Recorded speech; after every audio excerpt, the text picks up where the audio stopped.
Norime Lukui Gailiui atminimo kepurėlę, kur Lukutis yra. Čia Lukutis, mažiausias mūsų dalyvis, kepurėlė, tu ją tikrai daugsi. Aplodismentai dideli Lukui, dideli aplodismentai. Airinė Prapalavičiūtė pabėgo nuo mūsų, išvažiavo į Pilies aikštę, tenai sakė, truputį įdomiau. Nu dabar turbūt mes jau keliaujame prie rungčių.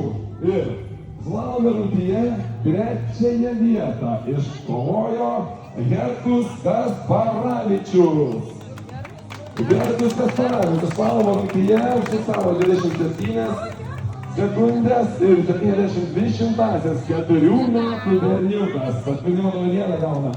Antrąją vietą slalome rungtyje iškovojo Katrebečiūtė.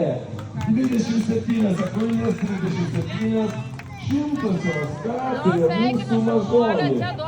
Penkiametė, antrą vietą. Na ir nugalėtojas slalome rungtyje yra Darija Rimkutė. 20 sekundžių ir 12 šimtųjų tau.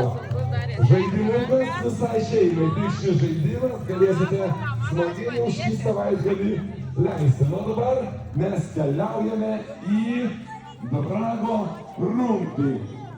Ir Drago rungtyje trečią vietą iškovoja Lukas Masiulis. 20 sekundžių ir 18 šimtųjų.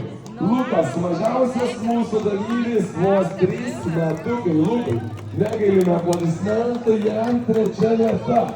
Drago rungtyje už 6 amžiaus grupėje. Antroji vieta, Katrebečiūtė. Katrebečiūtė, Drago rungtyje, Katrė dar prizą į šeimą parnešti, įsivaizduoji? Na ir nugalėtoja ta pati, kaip ir slalome rungtyje, taip ir Drago rungtyje, Darija Rimkutė. Jau tu vieną turi petangę, mes savo kitą prisiuką duosim, su dviem petangėm nepažaisi, ne? Taigi, gertuvė tau, visi, kas esame, aplodismentais, apdovanokime mūsų jaunosius už 6 amžiaus grupės dalyvius. Nu dabar mes keliausime toliau.